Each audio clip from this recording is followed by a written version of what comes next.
wa ba'd. Usikum wa nafsi bitaqwallah faqad fazal muttaqun. Haitsu qala azza wa jalla ya ayyuhalladzina amanu taqullaha wa qulu qawlan sadida yuslih lakum a'malakum wa yaghfir lakum dhunubakum wa man yuti'illaha wa rasulahu faqad faza fawzan 'azima. Bapak-bapak, ibu-ibu,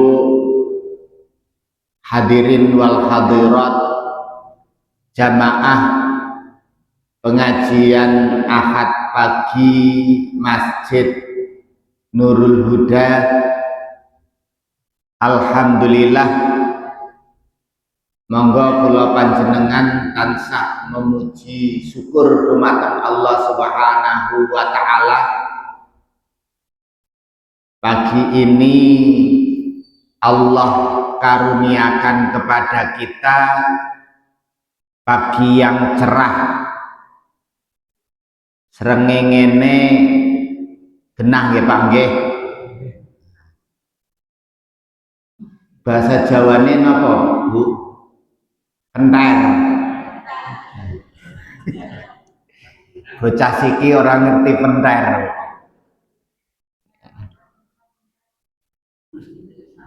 Terang, padang, srengenge jelas.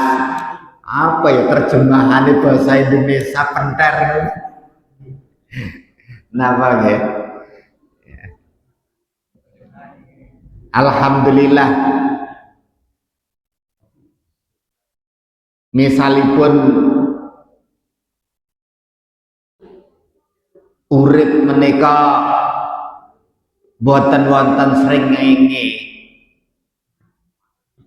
peteng deget terus, rasanya kesundi Bu, susah, malah pegal, rete yang ambegan, rasanya urip kok peteng terus. Tapi nek digawe padang terus, kapan turun? Masya Allah, nikmat betul hidup di Indonesia itu Pak ya, nikmat betul. Siang dan malam itu imbang, ya. Musim juga ada hujan, ada terang, ada panas, ya. Nikmat betul Masya Allah. Alhamdulillah. Ya. Jadi sekalipun Indonesia ini orang banyak bilang lagi ruwet, ya, kathah korupsi, rubes, ya. Padahal Allah limpahkan sumber daya alam, kekayaan alam yang luar biasa.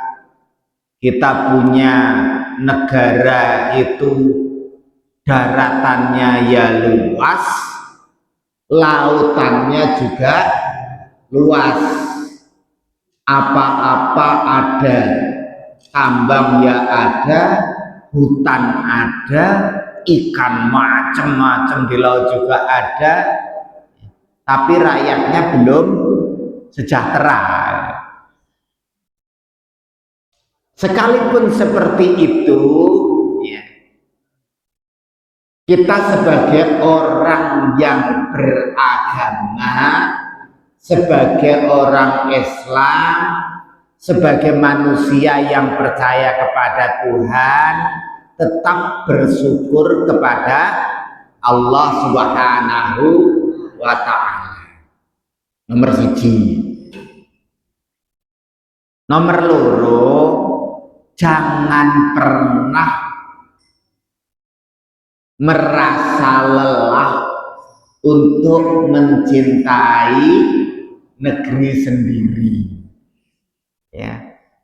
Dikayang kenapa Indonesia itu tempat lahir kita, tempat lahirnya orang tua kita, tempat lahirnya guru-guru kita, ulama-ulama kita, ngemben-ngembene anak putu kita juga lahir di sini, kuburannya di sini, rumahnya di sini, kerjanya sih bu,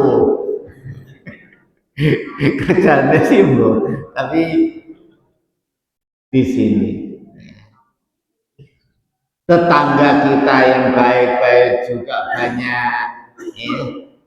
Orang Islam mayoritas di sini, maka marilah kita mencintai negeri kita. Nomor 3, setelah jangan merasa lelah untuk mencintai negeri kita,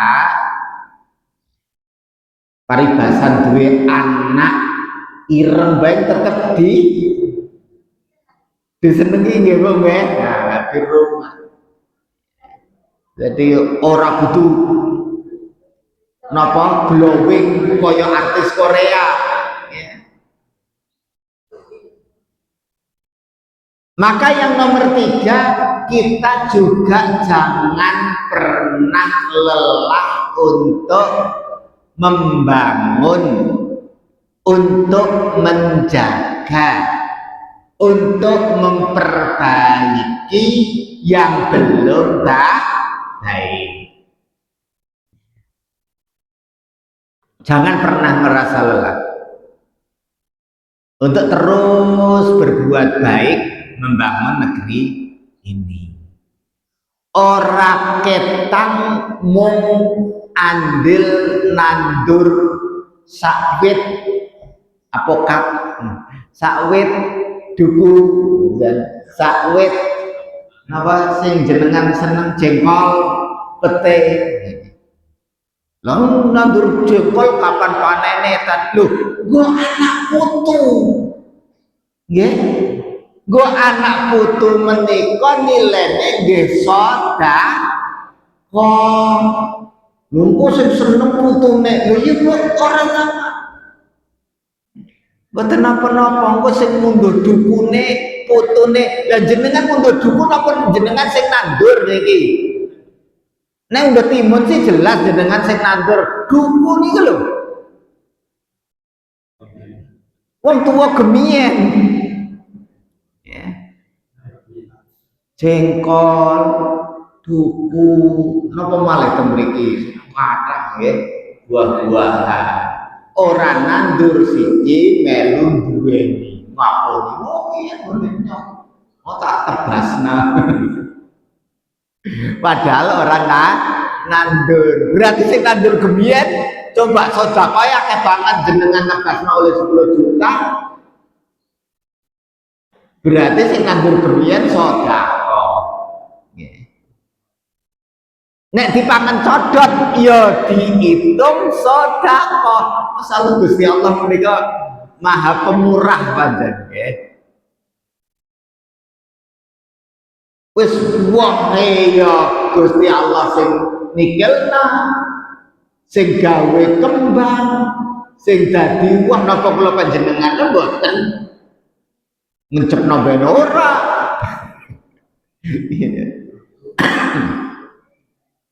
Ngaku bayar ngaku. Ini yang harus kita sadari. Berarti sedekah sing nandur gemien luar biasa. Wong dipangan codot ben dihitung sedekah. Dicolong tanggane ya dihitung sedekah. Coba jadi ya gelek. Gelane wong duwe tanduran dicolong tapi tetep dicatet sedekah. Lah sing cilaka niku sing nyolong. Nggih, kudu sing dicolongi tandurane itu sing nyolong. Lah niku cilaka niku. Sebab mbok-mbok mangke ditagih teng akhirat nggih, Bu. Mulane nek ora nandur aja melu panen. Masya Allah. Ya, demikian mudah-mudahan sebagai pengingat diri saya dan jamaah sekalian untuk terus berbuat baik sebelum kita meninggal. Seandainya Bapak Ibu sekalian ngesuk sore kiamat, ya ngesuk sore kiamat, nek jenengan isih tayeng nandur siki nandur. Niat gue sedekah wong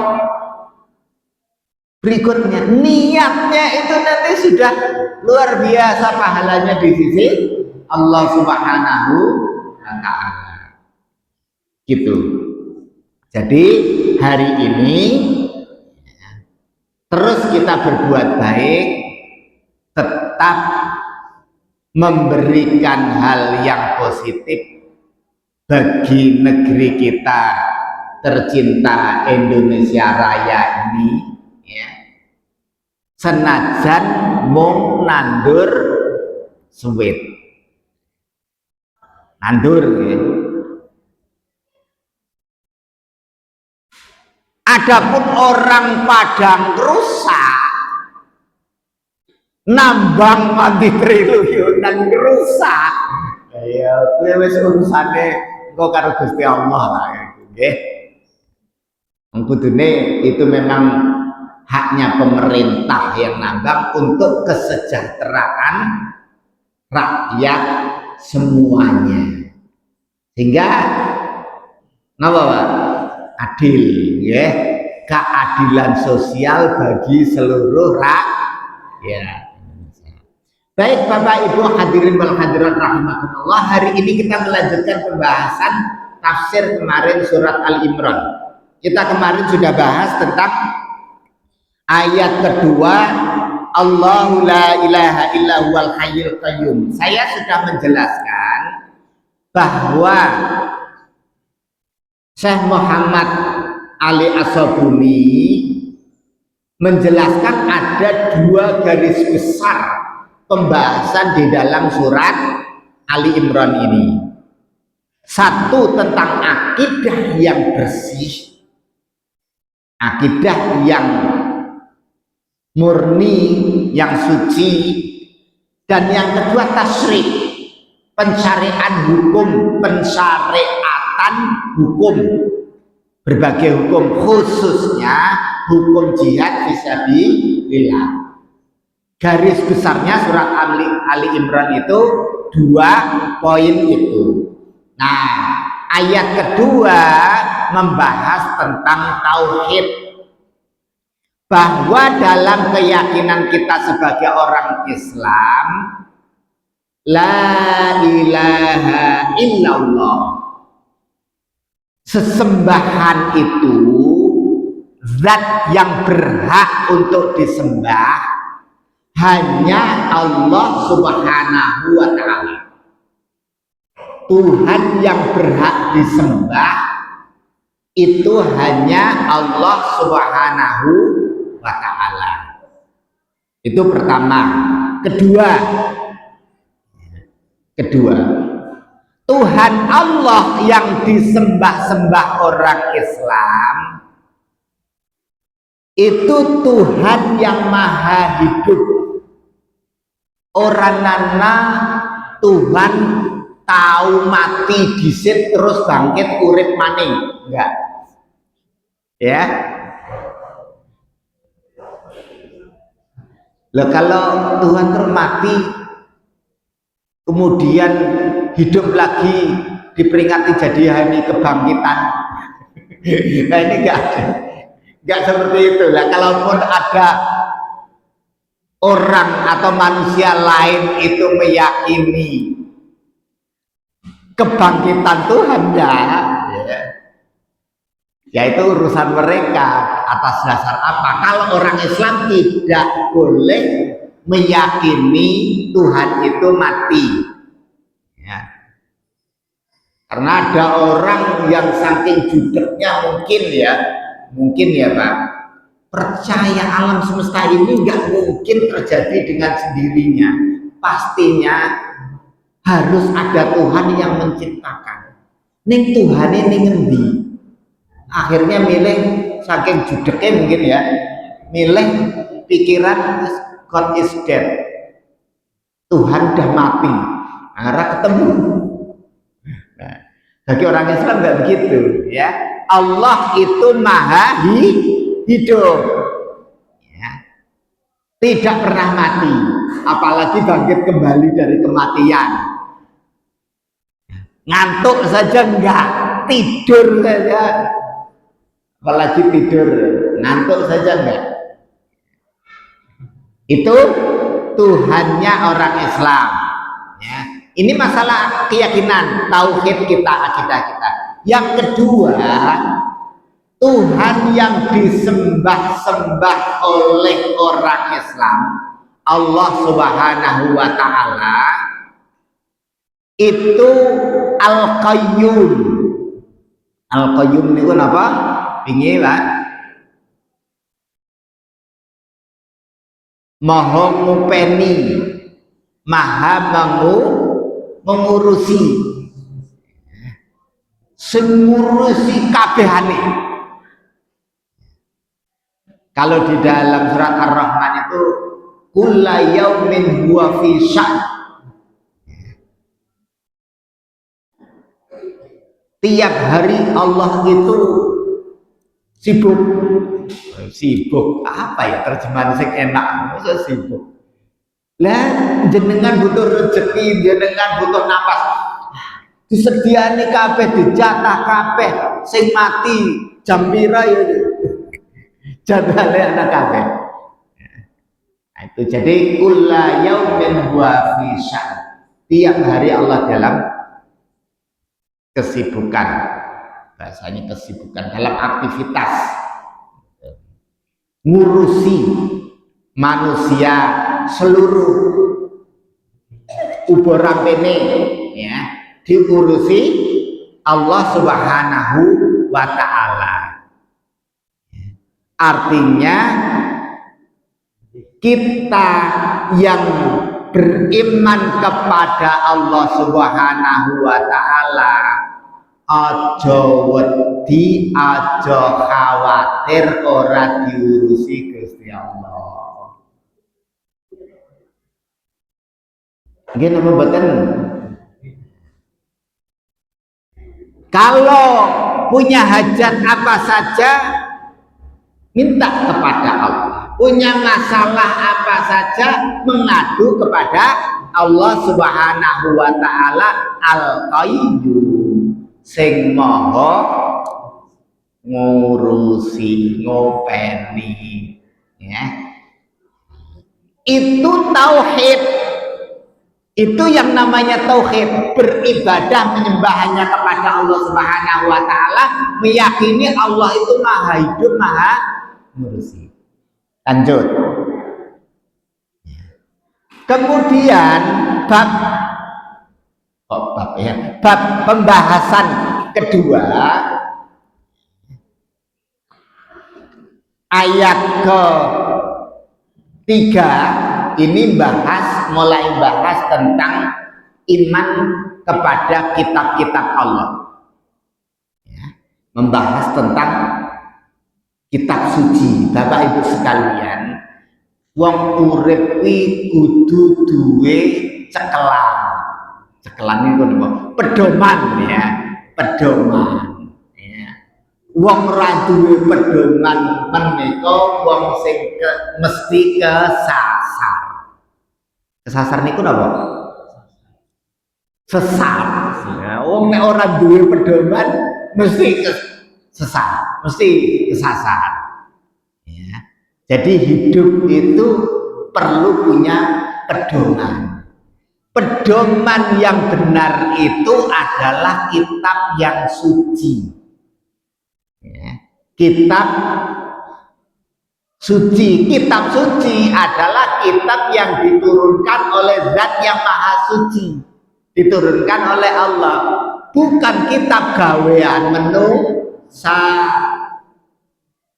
Nah, Allah menerangkan di dalam ayat ketiga dari surat Ali Imran, nazzala alaikal kitaba bil haqqi musaddiqan lima baina yadayhi wa anzala taurata wal injil.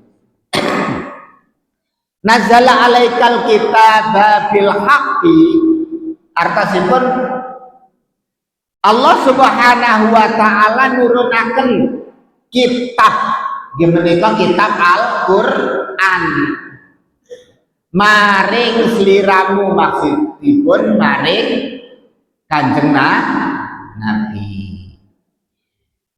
Musaddiqal lima baina yadayhi,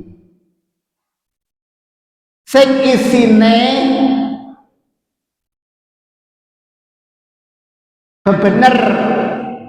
kebenaran, musaddiqan benerna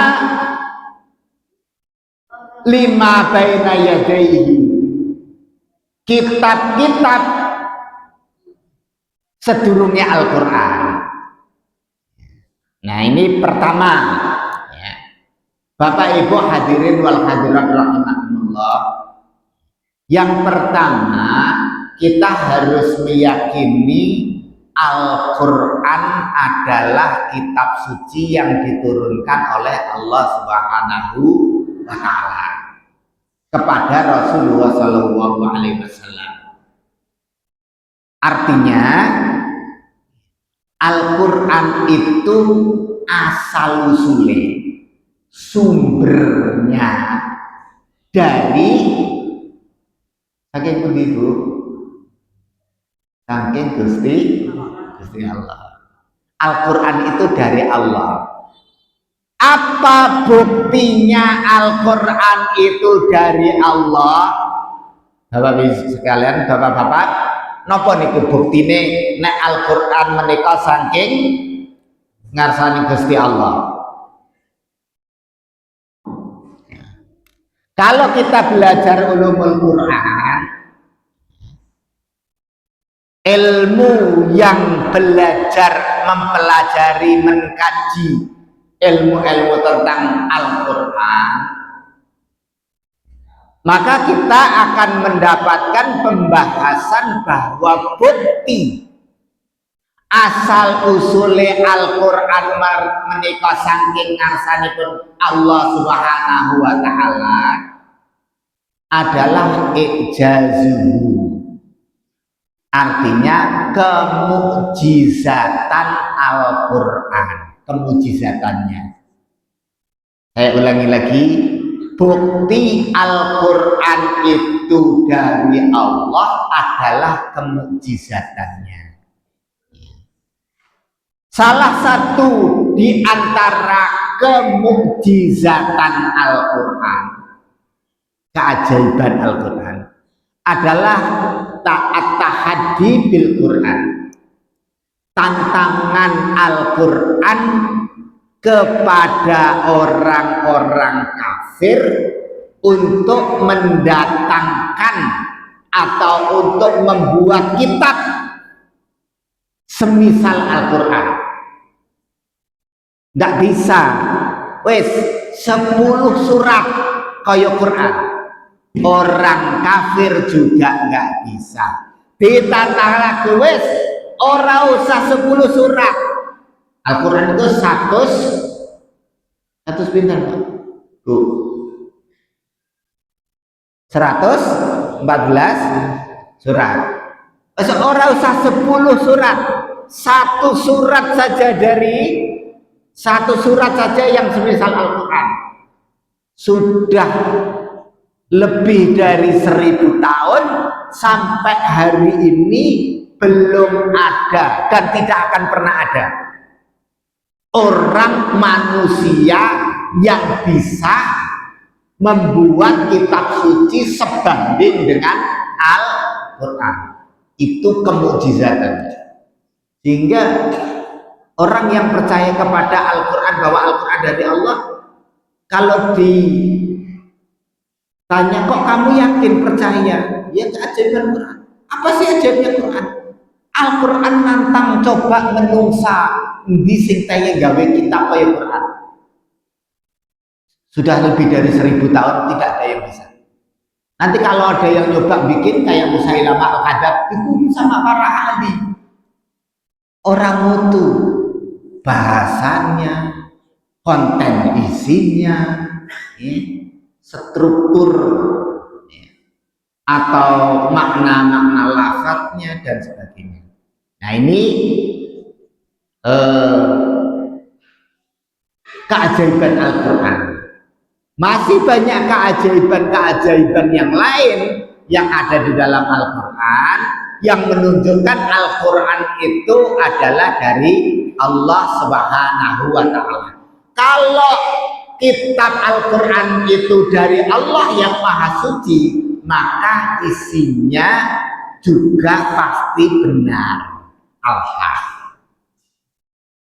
Gitu. Karena turun dari Allah yang Maha Benar, nggak mungkin salah. Itu pertama. Yang kedua, Al-Quran itu musaddiqan lima baina yadayhi. Al-Quran itu membenarkan kitab-kitab suci sebelumnya. Bapak Ibu sekalian, kitab suci yang sebelumnya yang diturunkan oleh Allah itu apa?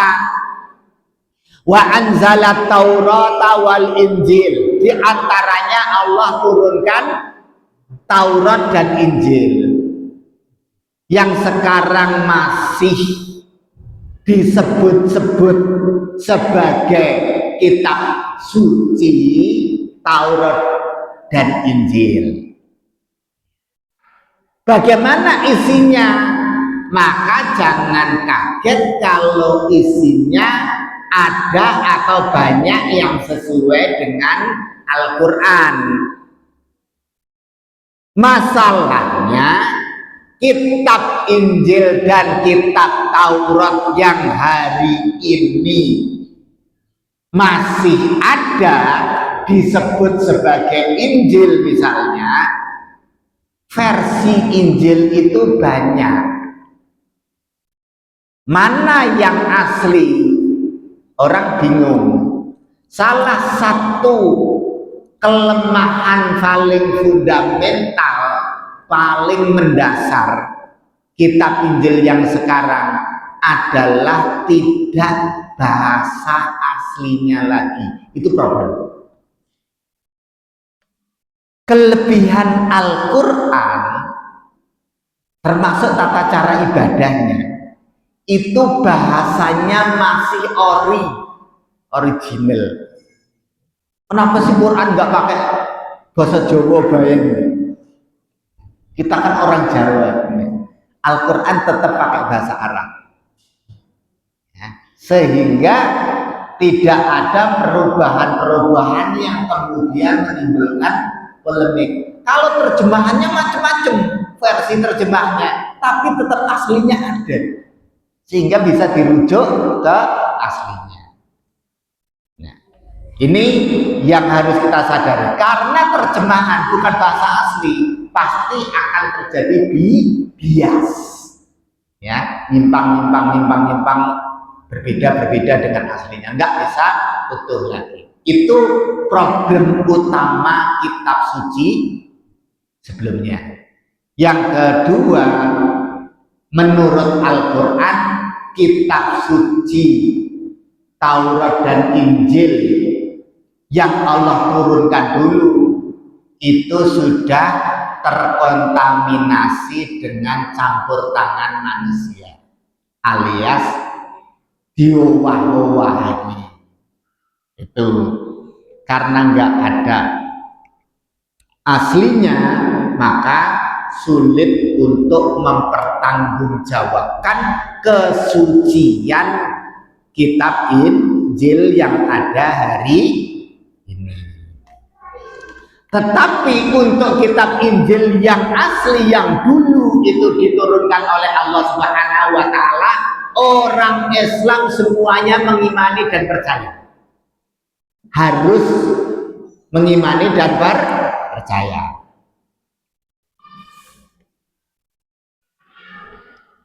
Itu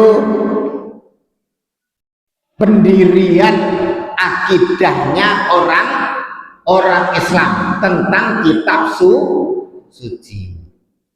Bapak Ibu sekalian, selain Al-Quran, Taurat, Injil, atau kitab-kitab yang disebut di dalam Al-Quran, jangan pernah kita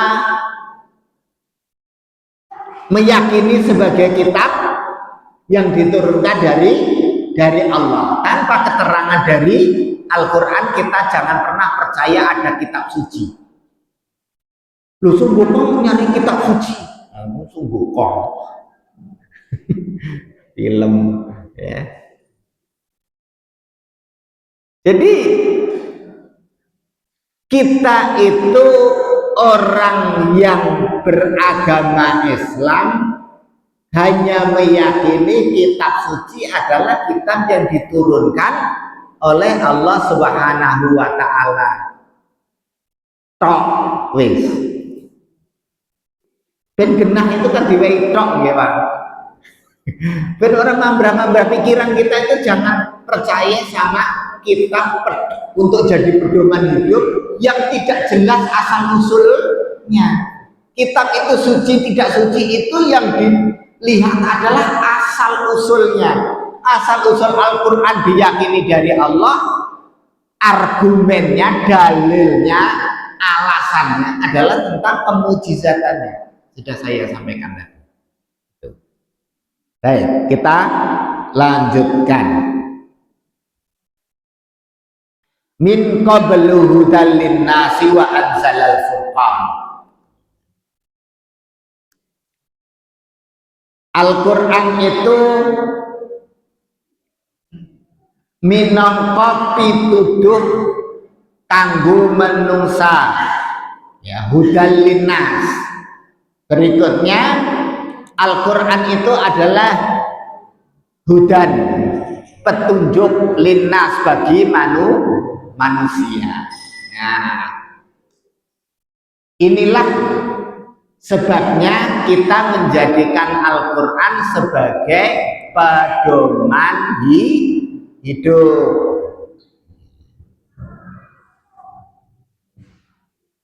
Kalau kita tidak punya pedoman hidup, maka kita akan kesasar, uripe nyasar, nggih. Nek ora nana pedomane. Nek ora nana pedomane, menungsa ya macam-macam sak karepe dhewe. Nggih. Kalau ada pedoman, maka manusia itu akan berjalan lurus, berjalan benar di atas jalan yang benar. Ini pentingnya petunjuk. Wa anzalal furqan, dan Allah turunkan al-furqan.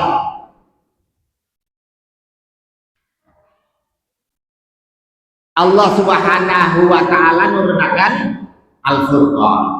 Al-Furqan itu nama lain dari Al-Quran juga. Disebut Al-Furqan sekaligus menunjukkan tentang sifat Al-Quran, yaitu membedakan antara hak dengan batil. Jadi kalau kita itu ingin mengetahui yang hak sing bener lan sing ora bener sing batil, pedomane Al-Quran. Maka Allah Subhanahu wa taala menyebut Al-Quran ini dengan nama Al-Furqan.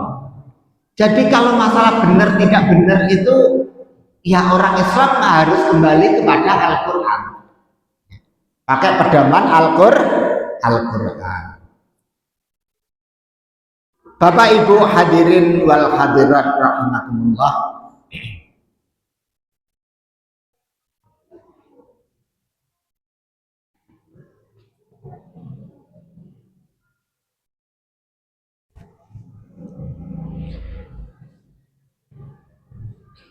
Di dalam pembahasan turunnya Al-Quran ini, Allah Subhanahu wa Ta'ala menggunakan dua kata, ada anzala dan nazala.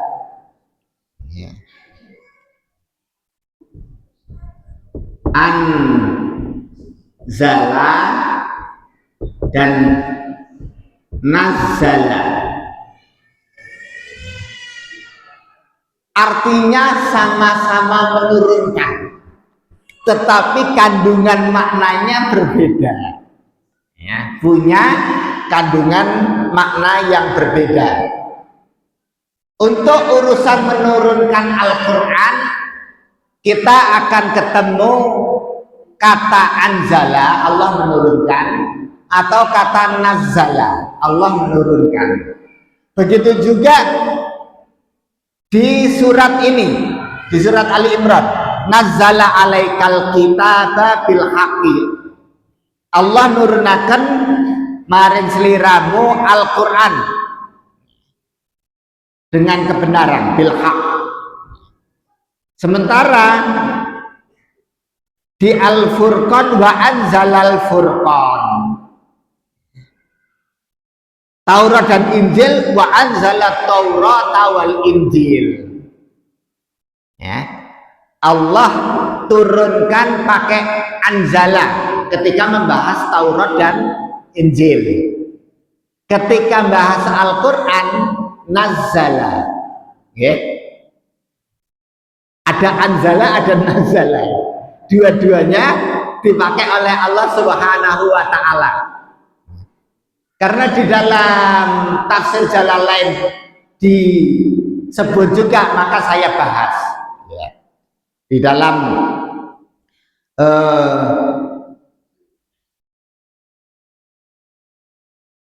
dalam tafsir Jalalain, wa fil Quran binazzala al-muqtada litakrir,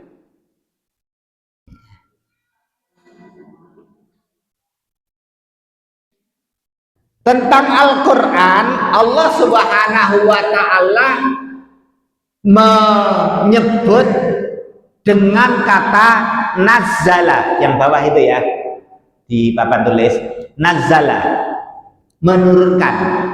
Maknanya apa? Litakrir, artinya adalah mengulang-ulang, jadi nurunkan berulang-ulang, ya. Fiilnya atau kata kerjanya itu prosesnya berulang-ulang.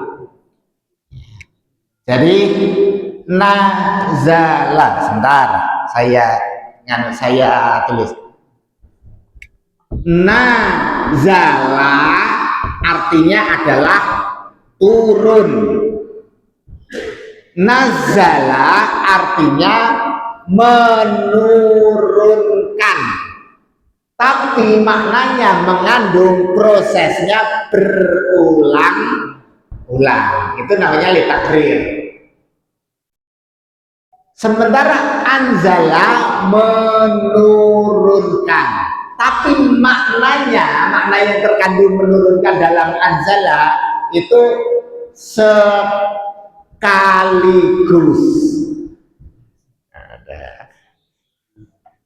Menurunkan sekaligus anzala, tapi kalau nazala itu litakrir, berulang-ulang.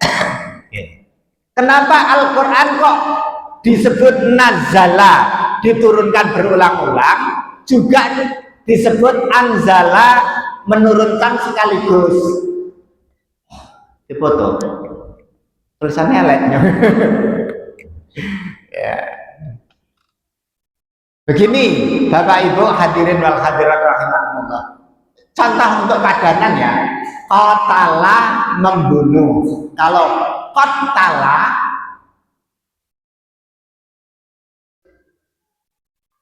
membunuhnya berulang-ulang, nek tebas bes mati, membunuh. Tebas bes dicacak-cacak, dicincang, apa bahasa ini, dirawis. Ya. Bahasa kerennya dimutilasi. Cincang-cincang. Atau dibunuh berulang-ulang. Koto'a memotong. Tapi kalau koto'a memotong-motong, berulang-ulang, motongnya berkali-kali. Nah, Allah menyebutkan nazala, ya, menurunkan Al-Quran berulang-ulang. Maknanya Allah menurunkan Al-Quran itu bertahap selama kurang lebih 22 tahun. Dulu kalau di SMP ingat saya 22 tahun, 2 bulan, 22 hari. Ya, itu kadang-kadang saya nggak tahu persisnya itu dasarnya. Ya, sampai sekarang belum ketemu kitab apa. Ya. Jadi intinya lebih dari 22 tahun atau sekitar 22 tahun. Oke, ya.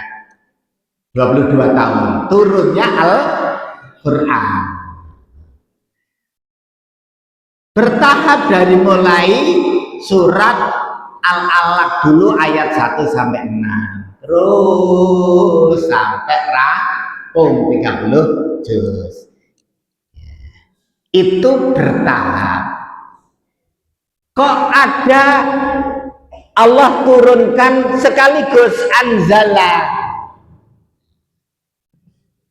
Ya, Al-Quran juga diturunkan sekaligus anzala. Anzala diturunkan sekaligus itu turun malam Lailatul Qadar dari langit 7 Sidratul Muntaha dari Lauhul Mahfuz sana ke langit dunia. Ke langit dunia. Yo isi ono bintangnya lintangnya langit dunia. Langit berikutnya nggak tahu isinya apa. Ya. Allah menyebutkan wa zayyana samaa'a dunya bimasabi. Allah menghiasi langit dunia dengan bintang-bintang. Jadi nek isi bintang-bintang ana, kuwi berarti sing langit satu. Langit dunia. Langitnya kita. Langit sing nomor loro, nomor telu, nomor 7 mbuh kowe. Ya tahu kita. Ya. Jadi langit dunia saja itu sudah nggak tahu batasnya kita. Saya dulu pernah membaca tafsir Samawat, ya, dengan pembahasan judul berburu bintang kecil. Ngertos bintang kecil, Bu? Bintang kecil di langit yang biru apa tinggi? Nah, biru pengibangi bintangnya orang biru lah. Petang. Langit yang tinggi. Ya. Nah, itu gambarkannya gini. Ketika langit cerah kelihatan semua bintang-bintang niku Pak, jenengan saged tingali di langit itu ada bintang yang paling terang, ada bintang besar lagi, dan ada bintang yang paling kecil. Ya. Maksudnya berburu bintang itu adalah bintang yang paling kecil ini dicari terus dilihat pakai teropong, dibesarkan 10 kali lipat. Nanti bintang paling kecil yang paling jauh itu ternyata di belakangnya itu ribuan jutaan bintang lagi. Dia menjadi bintang paling besar, masih ada bintang yang paling kecil lagi. Ganti teropongnya sing 1000 kali lipat. Teropong lagi bintang yang paling kecil, itu nggak rampung-rampung meneropong bintang yang paling kecil itu. Sudah dibesarkan, nanti ada lagi bintang yang paling kecil lagi di belakangnya. Begitu terus sehingga langit dunia ini belum diketahui sampai sekarang batasnya, dan selalu ada bintangnya, gitu loh. Wazayyana sama dunya bimasabi. Allah hiasi dunia itu dengan bintang. Nah, bingung kok batasnya bintang. Nah, itu masih langit dunia. Dari langit 7 ya diturunkan oleh Allah malam Lailatul Qadar itu sekaligus ke langit dunia. Dari langit dunia diturunkan kepada Rasulullah bertahap. Gitu loh. Jadi tentang nuzulul Quran, turunnya Al-Quran, seperti itu. Prosesnya ada dua memang. Ada turunnya Al-Quran sekaligus, ada turunnya Al-Quran bertahap. Jadi nanti kalau ada orang yang mempermasalahkan tentang turunnya Al-Quran ini, ya kita bisa jelaskan. Seperti itu keyakinan umat Islam. Banyak orang yang nggak ngaji akhirnya di sini cuma ngeritik atau nyalahkan atau menganggap kontradiksi, bertentangan. Oh enggak, Al-Quran enggak bertentangan. Itu. Jadi Al-Quran turun bertahap. Begitu. Jadi kalau ada yang katanya Al-Quran turun sekaligus, ada yang ngomong Al-Quran turun bertahap. Berarti Al-Quran bertentangan. Tidak suci lagi, tidak suci lagi. Oh, jadi kan kurang adoh dolane. Nah, gitu aja. Ya, ngopinya kurang kental. Jadi itu masalah turunnya Al-Quran. 10 menit ya. Bapak Ibu hadirin wal hadirat rahimakumullah. Kemudian di penutup ayat keempat ini Allah mengatakan innalladzina kafaru bi ayatillahi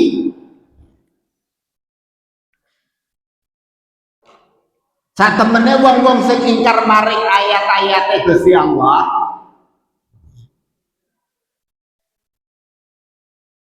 lahum adzabun syadid, bakal oleh siksa sing abot. Wallahu azizun dzuntiqam, Gusti Allah maha digdaya tur kagungan paukuman.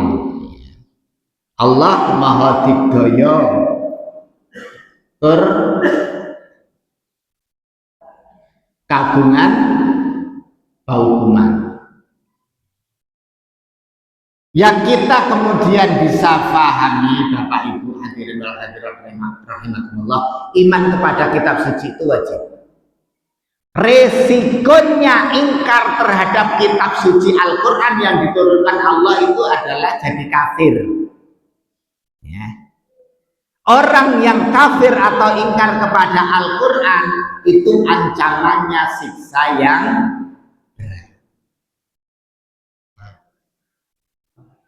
lu jadi Allah maha pengasih. Iya, Allah maha pengasih. Ini juga Allah maha perkasa, maha digdaya, lan maha napa niku? Berat hukumannya. Hukuman Allah, siksa Allah, azab Allah juga keras. Itulah Allah Subhanahu wa ta'ala, ya. Zat yang maha pengasih, maha penyayang, tapi juga maha aziz, maha perkasa. Kalau hukum ya berat, maka hati-hati yang memilih untuk ingkar kepada kitab suci, memilih ingkar terhadap Al-Quran yang Allah turunkan, aja terus ayem-ayem lah. Allah kan maha pengasih, enak temen. Allah juga maha digdaya, maha perkasa, hukumannya berat, dan Allah mempersiapkan hukuman yang berat, adzabun syadid, kepada orang-orang yang ingkar kepada kitab-kitab yang Allah turunkan. Itu pembahasan tentang Al-Quran, ya, tentang Al-Quran. Nanti ada kelanjutannya tentang pembahasan Al-Quran di bab berikutnya, yaitu Allah nerangkan ayat-ayat Al-Quran itu secara konsep ada yang muhkamat, jelas dan tegas. Maknanya pun ada yang mutasyabihat, maknane rodok remeng-remeng gitu. Nah, ini terjemahan saya. Insya Allah akan kita bahas pada pertemuan mendatang. Ya, jadi demikian Bapak Ibu hadirin wal hadirat rahimakumullah yang bisa kita bahas tentang iman kepada kitab-kitab suci yang Allah turunkan. Yang pada pembahasan ayat ke 6 ya, kita akan membahas juga tentang sifat Allah Subhanahu wa taala yang menjadi sesembahan umat Islam. Demikian. Billahi taufiq wal hidayah. Wassalamualaikum warahmatullahi wabarakatuh.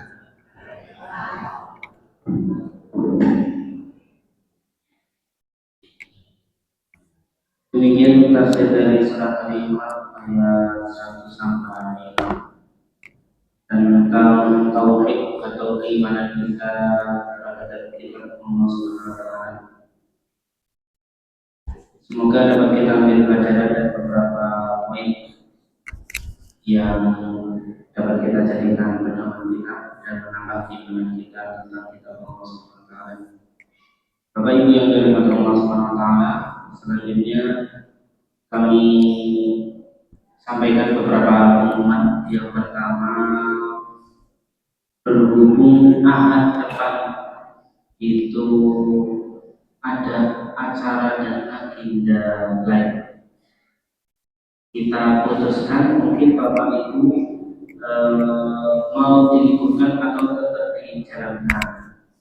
Ahad depan ada kegiatan tabligh akbar dan wisuda santri di Pondok Pesantren Nurul. Libur. Bagaimana Pak? Jamnya jam 8 kalau mulainya. Tapi mungkin tamunya pemateri tabligh akbar dan wisuda santri adalah kawan karib Ustaz Bapak Sunanda. Barangkali beliau juga menyambut pemateri ini. Diliburkan saja, diliburkan kita sepakat sholat diliburkan untuk kajian hari pekan depan. Kemudian kami sampaikan kegiatannya di hari Ahad itu bukan hanya tabligh akbar